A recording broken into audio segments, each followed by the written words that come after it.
దేవుని పరిశుద్ధ నామమునకు మహిమ కలుగును గాక. ఆమేన్. దేని కొరకు ఆశ పెట్టుకోవాలి? దేవుని మందిరము కొరకు ఆశ పెట్టుకోవాలి. ఈ లోకంలో ఏదైనా ఆశ ఉంది అంటే ఇంకా ఆశ ఎక్కడ? దేవుడి సన్నిధి. అయితే ఆశ పెట్టుకున్న వారంతా కూడా ఎక్కడికి వెళ్తారు? నిత్య రాజ్యానికి, పరలోక రాజ్యానికి వెళ్తారు. ఒకరు ఆశ పెట్టుకోలేదు, మన ఇష్టం వచ్చినట్లుగా జీవిస్తే నరకానికి వెళ్తారు. మరి యేసుక్రీస్తు ప్రభువు కూడా ఎక్కడికి వెళ్ళాడు? మందిరానికి వెళ్ళాడు. ఒకసారి చూడండి, లూకాసు వార్త 2వ అధ్యాయము 41 నుంచి. లూకాసు వార్త 2వ అధ్యాయము. పస్కా పండుగప్పుడు ఆయన తల్లిదండ్రులు ఏటేటా యెరూషలేముకు వెళ్ళుచుండువారు. ఆయన 12 ఏండ్ల వాడై ఉన్నప్పుడు ఆ పండుగ ఆచరించుటకై వాడుక చొప్పున వారు యెరూషలేమునకు వెళ్ళిరి. ఆ దినములు తీరిన తర్వాత తిరిగి వెళ్ళుచుండగా బాలుడైన యేసు యెరూషలేములో నిలిచెను. ఆయన తల్లిదండ్రులు ఆ సంగతి ఎరుగక ఆయన సమూహములో ఉన్నాడని తలంచి ఒక దిన ప్రయాణము సాగిపోయి తమ బంధువులలోను నెలవైన వారిలోను ఆయనను వెతుకుచుండరి. ఆయన కనబడనందున ఆయనను వెతుకుచు యెరూషలేమునకు తిరిగి వచ్చరి. 3 దినములైన తర్వాత ఆయన దేవాలయములో బోధకుల మధ్యలో కూర్చుండి వారి మాటలు ఆలకించుచుండిరి. దేవుని స్తోత్రం. ఎక్కడున్నాడంటే అయ్యా యేసయ్య ఎక్కడున్నాడు? తల్లిదండ్రులు తీసుకొచ్చారు దేవాలయానికి, సన్నిధిలో ఉన్నారు, మనం తిరిగి వెళ్ళాలి. కానీ తల్లిదండ్రులు వెళ్ళిపోయారు. యేసుక్రీస్తు ప్రభు ఎక్కడ నిలిచి ఉన్నాడంట? దేవాలయంలో, యెరూషలేములో ఉండి ఏం చేస్తున్నాడంట? బోధకులు చెప్పే మాటలు వినుచున్నాడు. ఆయనకే బోధ వినటానికి అంత ఆసక్తి ఉంటే, దేవుడికే వాక్యము కావాలి, దేవుడే మందిరంలో నిలబడితే, మరి దేవుడే ఒక మాదిరిగా చూపిస్తే మనం ఎందుకు ఏర్పడతాం మందిరాన్ని? ఒకడు వస్తే ఒకరు రాము. దేవునికి అవసరమైందా మందిరము నేర్చుకోవడానికి? తండ్రి అయిన దేవుడు కుమారుడైన క్రీస్తు ప్రభువుని లోకానికి పంపిస్తే చిన్ననాటి నుంచి ఒక మనుషుడు ఎలా బ్రతకాలి అనే దాని కొరకు యేసుక్రీస్తు ప్రభు మందిరములో ఉండి నేర్చుకొని బోధకుల మధ్యలో నిలబడి ఆ బోధ నేర్చుకొని, ఆ బోధ పరలోకపు బోధ, ఈ లోక బోధ అని ప్రశ్నలు వేసి అడుగుతూ ఉండేవాడు.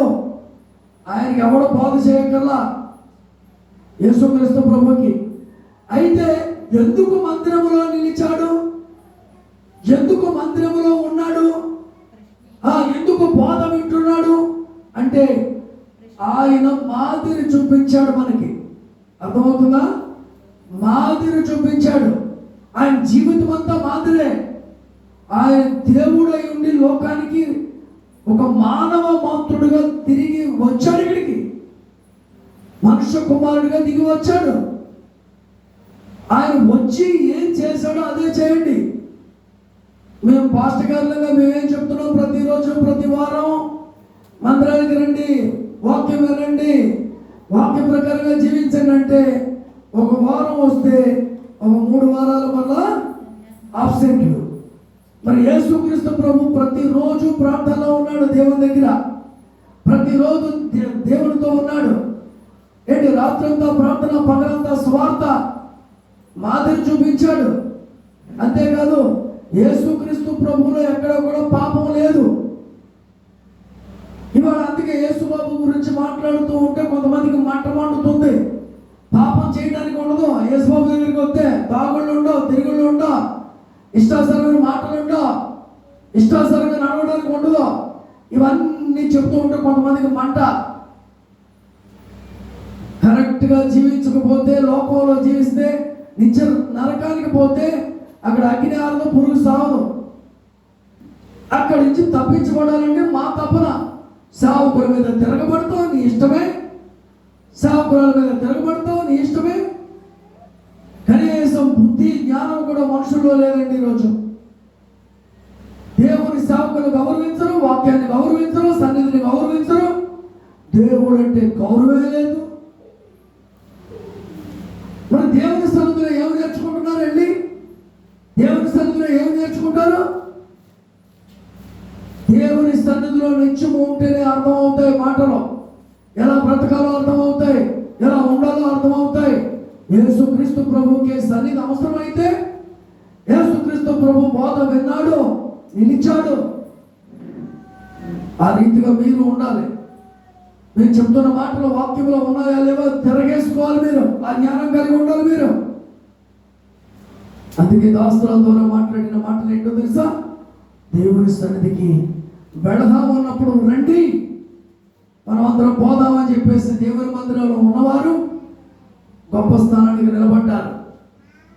దేవుని సన్నిధికి వచ్చి మానేసి ఆబ్సెంట్ పెట్టేసి వెళ్ళిపోయిన వారు, అనేక మంది సరిగిన వారు, గొడిగిన వారు చాలా నష్టపోయినట్లుగా మనం చూస్తాం బైబిల్ గ్రంథంలో. అలా మీరు ఉండకూడదు. అంతే.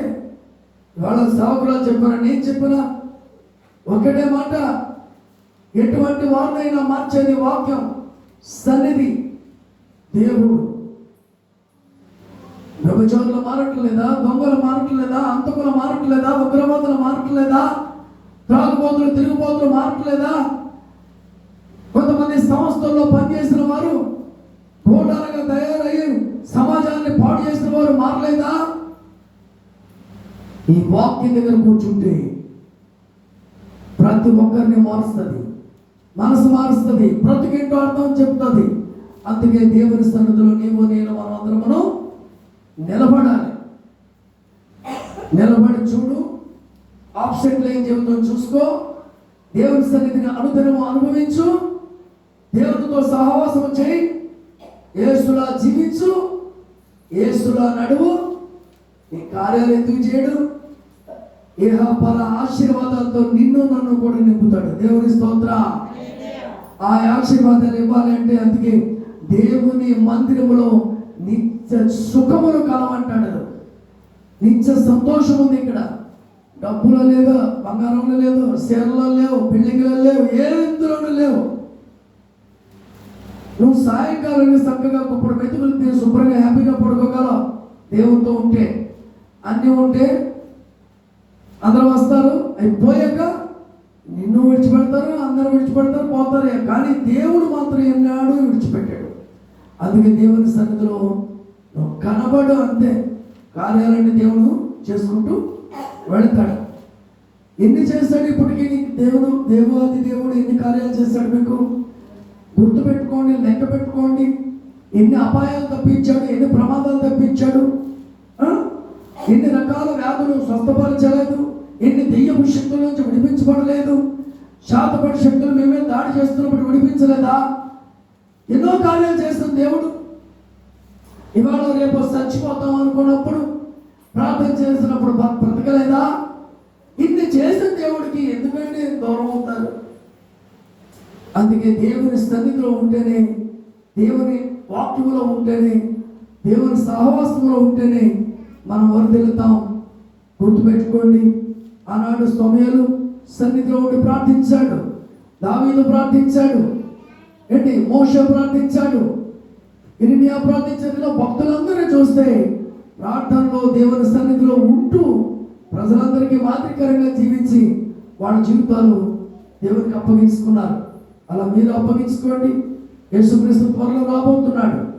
ఆయన ఎప్పుడు వస్తాడు ఎదురు చూసుకుని సిద్ధపడాలి. ఇవాళ రేపు వచ్చేస్తే ఏం చేస్తాం? పిల్లల్ని సిద్ధపాటు చేయాలి, కుటుంబాన్ని సిద్ధపాటు చేసుకోవాలి. నీవు నిలబడితే నీ పిల్లలు నిలబడతారు. తల్లి ఏం చేస్తుందో పిల్లలు అవే చేస్తారు, తండ్రి ఏం చేస్తాడో పిల్లలు అదే చేస్తారు. జాగ్రత్త పడాలి. అందుకే యేసుక్రీస్తు ప్రభువే సన్నిధిలో ఉండే వాక్యం బోధకులు చెప్పే మాటలు విన్నాడు. అందుకే ఇప్పుడు సేవకులు చెప్పిన మాట, సన్నిధి సన్నిధి సన్నిధి. సన్నిధిలో నిలబడాలి. నిలబడి చూడు, లైఫ్ మారుతుంది, సెటిల్ అవుతావు, బాగుంటావు, బంధకాల నుంచి విడిపించబడతావు, ఇక్కడ బాగుంటావు, రేపొద్దున ఏం జరిగినా పరలోకాన్ని కూడా బాగుంటావు. అందుకే యేసుక్రీస్తు ప్రభువు నీ కొరకు నా కొరకు మన పాపాల కొరకు రక్తం చిందించి ప్రాణం పెట్టి సరిపోయి పునరుద్ధరణగా తిరిగి లేచి పరలోకానికి వెళ్ళాడు. తొందరగా వస్తున్నాడు, వచ్చే టైంకి సిద్ధపడు. అటువంటి కృప దేవుడు మనందరికీ ఇచ్చును గాక. ఆమేన్.